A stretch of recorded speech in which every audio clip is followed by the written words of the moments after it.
It's summertime, and your 6-year-old kid is growing up. No longer content to share a birthday party with his younger sister, who was born a mere 2 weeks later. So what do? Stay tuned to find out how I threw the world's easiest, low-key summer birthday party ever. Hi, this is a gamer's wife, here to share practical life hacks for marriage, parenting, and pet care.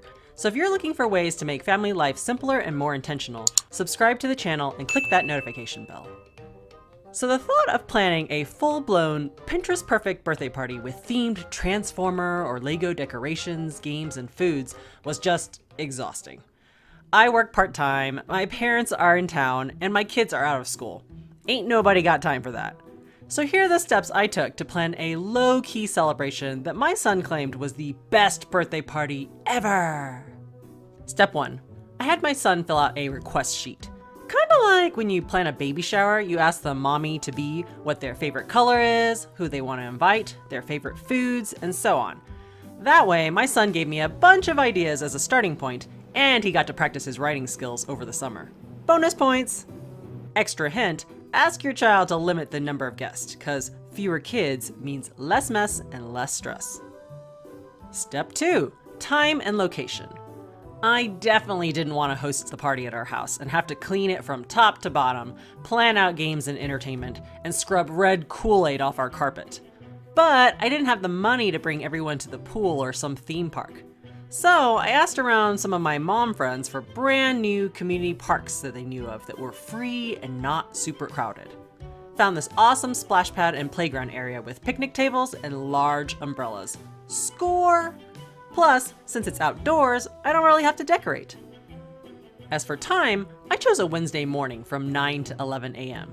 Yes, that meant only kids with stay-at-home parents could attend. But honestly, everyone's so busy on the weekends, I knew it'd be hard to reserve a Saturday. 9 to 11 a.m. is cool enough in the morning to hang out in the summer sun. Plus, it was in between breakfast and lunch, so I didn't have to prepare a whole meal for 20 people. Step 3, invitations. No paper and envelope invites. Since we only invited 4 people, I just texted everyone individually, but you can email them or set up a Facebook invite. Step 4, food. I deliberately picked finger foods that didn't need any cutting or utensils, as well as drinks like juice boxes and water bottles. That way, the only thing I had to bring was paper plates and a roll of paper towels. For the cake, we just made cupcakes from a box, but you could easily pick up a cake from a grocery store or bakery to save time. Step 5, the party favors. Rather than send kids home with a bag of dollar store trinkets that'll just get tossed in the trash by the end of the day, I went to the cheap toy section of Walmart and got $1 large plastic dinosaurs for the young kids and $2 Nerf guns, well, the off-brand, for the older kids. Staple a bag of candy and a thank you note to the top, and you've got a party favor. And there you have it. The kids love the splash pad and playground, and the adults got to lounge around underneath the umbrellas. Around the 1 hour mark, we blew out the candles, opened birthday presents, and handed out party favors, so that meant people were free to leave whenever they wanted. Couldn't ask for an easier birthday party that my son absolutely loved.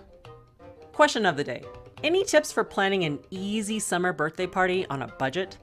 Comment below to share your experiences because I'd love some ideas for next year. If you want to see more videos like this, click on the recommended video right here and subscribe to my channel. Have fun with your kids, and I'll see you next time.